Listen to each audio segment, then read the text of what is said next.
I'd like to thank everyone for being here today. Particularly like to thank Professor Atkinson for making the trip over and for giving us a great presentation about what can be done about inequality, and also to the Tánaiste for engaging with us today and for giving her thoughts on inequality and what can be done. I'm just going to start by outlining the presentation today is based on the report, as Emily said. You haven't actually been given a copy yet. You'll get one after the session. But in my Ryan Tuberty moment, there is one for everyone in the audience, and they'll be available at the end of this session at the back of the room. And it's a report that I co-authored with Nat O'Connor, formerly at TASC, now at the University of Ulster. I'm just going to start by outlining my section of the talk, which is to start with a brief history of inequality. I'm going to keep it very brief. Professor Atkinson covered it today. I'm sure you've all read Thomas Piketty's book cover to cover, so you all know this stuff inside out. But I'm going to focus then in the second part on income inequality. Income inequality featured very heavily in Professor Atkinson's talk. So I'm going to talk about Ireland and where we are in terms of income inequality, and then I'm going to talk a bit more about the concept of economic inequality and how that might be different from income inequality. Nat then is going to take us more into the what can be done part. So, a brief history of inequality. This is the famous suspension bridge diagram. This is inequality as measured by the rise of the top 1%, particularly in the USA. And when I was in school, I had a history teacher who taught me that you should always, when writing an essay, read a paragraph and then reread it and ask yourself, so what? So we see this diagram and we ask ourselves, well, so what? And the thing that jumps out, of course, is that the two pillars of this suspension bridge are in the late 1920s and the late 2000s. So particularly the two big economic crises. And the lower inequality in the middle part of the bridge responds to what was called the Great Prosperity in the US. So this diagram is telling us a story about inequality and about economic history. It's really important that we look at economic inequality, and in particular, it's linked with economic progress. The Tánaiste quoted the IMF paper earlier on today, and then I was going to quote the exact same paper, which shows that the rise and a greater share going to the top 20% actually leads to a fall in economic growth. So this is a further undermining of the trickle-down theory of economic growth, and reminds us that inequality and growth are greatly linked. But of course, it's not just economic reasons that we need to worry about inequality. There is also a social impact and a political impact. And again, Professor Atkinson really went into that in a lot of detail, so I'm not going to dwell on it today. But this is where we are in Ireland. And again, we've seen these figures already today. This is the Gini coefficient, the overall measure of net disposable income inequality. So net disposable income is income that is for the household that has been gathered through surveys, that is after taxes and after transfers. And what we see with Ireland, if we just come to this graph, I'm sorry it's not very clear, but they're in the book, is that you have, again, this high Gini for Ireland, greater than the European average, and then a decline in the aftermath of the economic crisis in around 2008, 2009, and then sort of a slight rise recently. And we come in at around, the average for the EU, for the OECD. We're a bit unremarkable on this measure. The first thing to say is we shouldn't just be happy with being average. We should always look to, if we accept that inequality is a problem, then we should look to be below average on these measures. But there are also particular reasons about the Irish system that bring us to this kind of average level.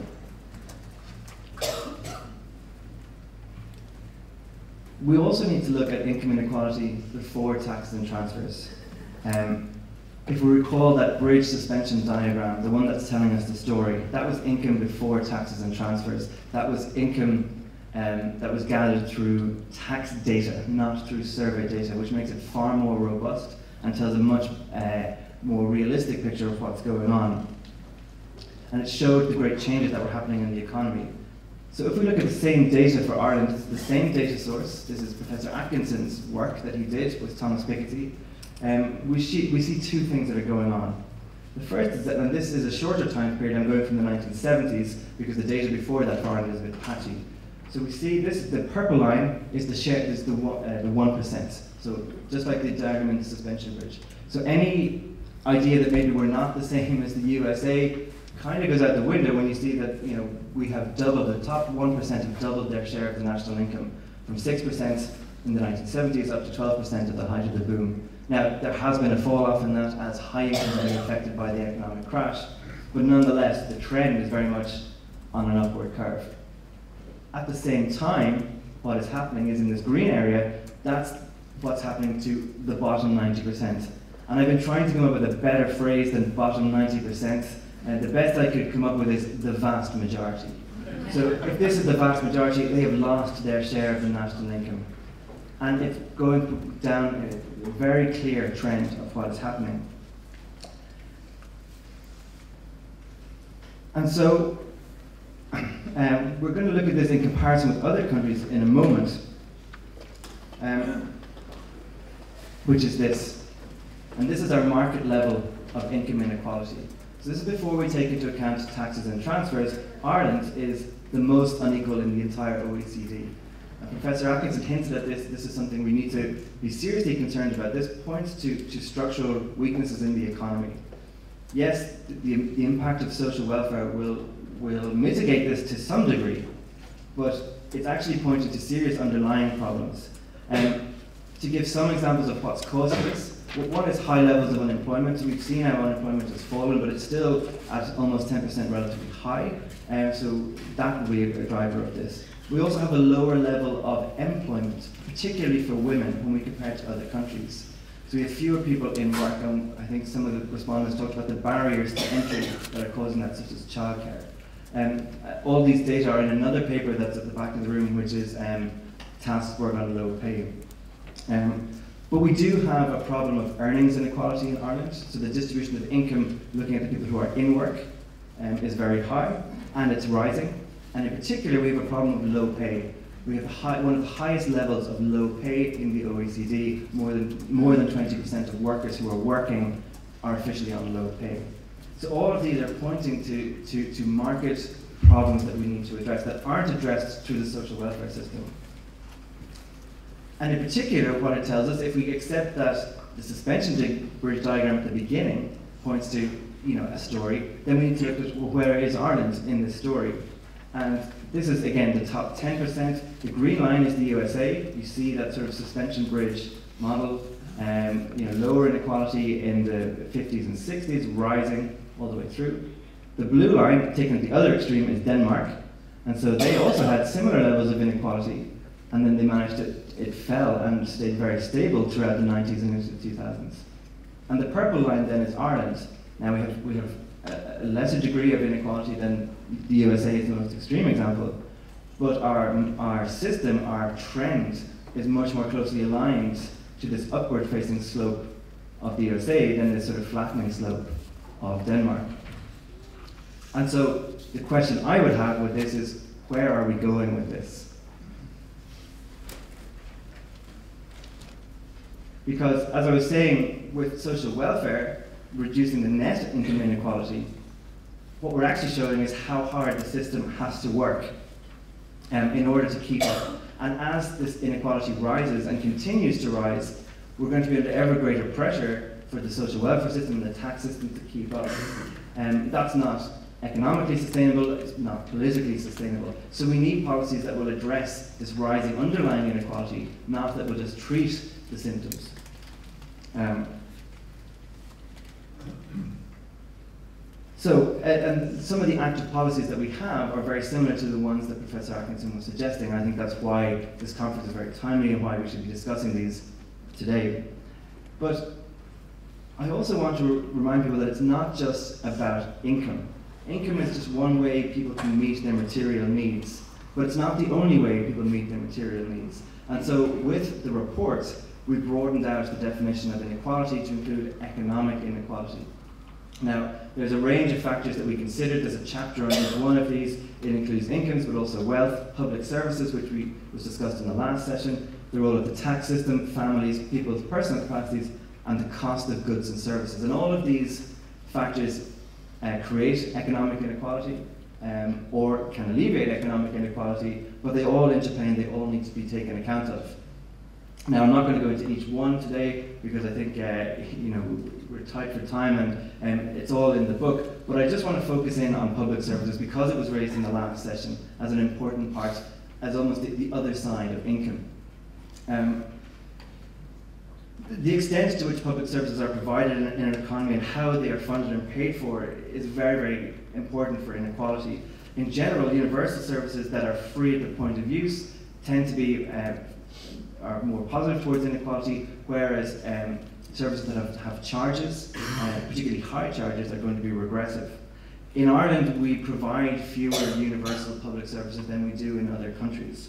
We have one of the least subsidised public transport systems, for example. The UK has a national health service, which we don't have in Ireland. We've already heard about childcare, and you'll hear me repeating childcare over and over again. Nothing to do with the fact that I've just become a father. And the thing is,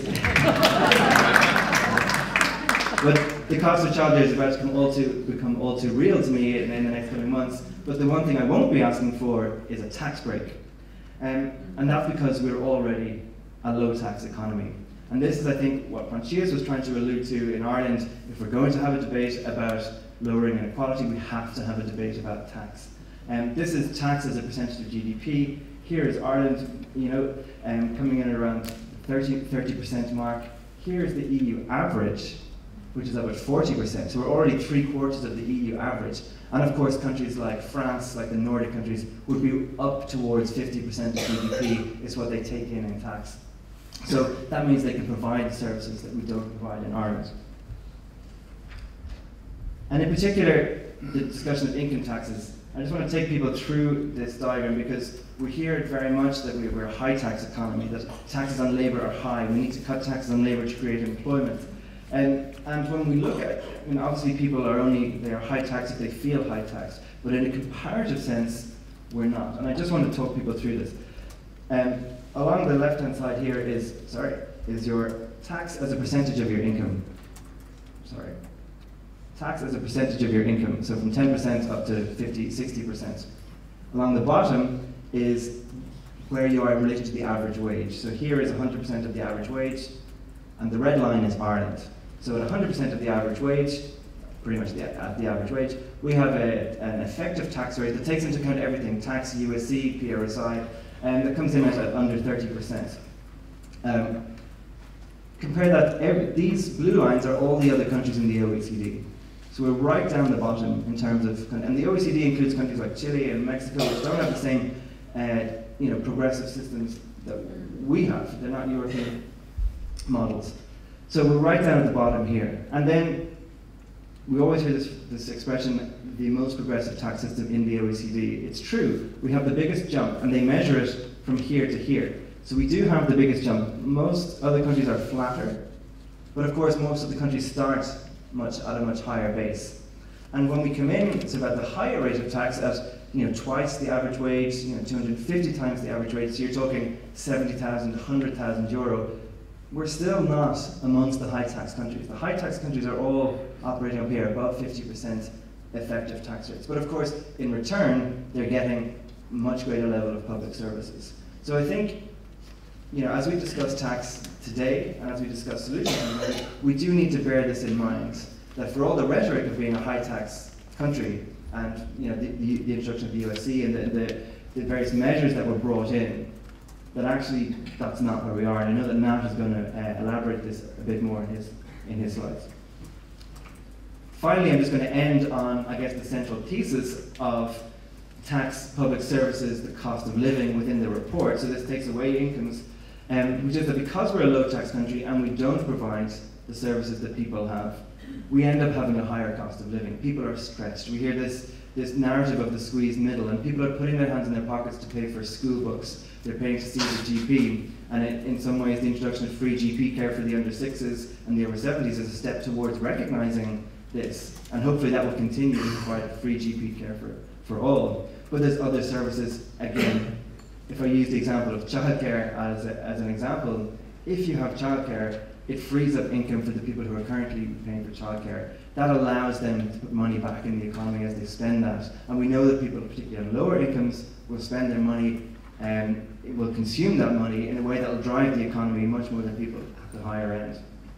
But it's because people feel stretched and because people either feel they can't or literally can't afford to pay more tax.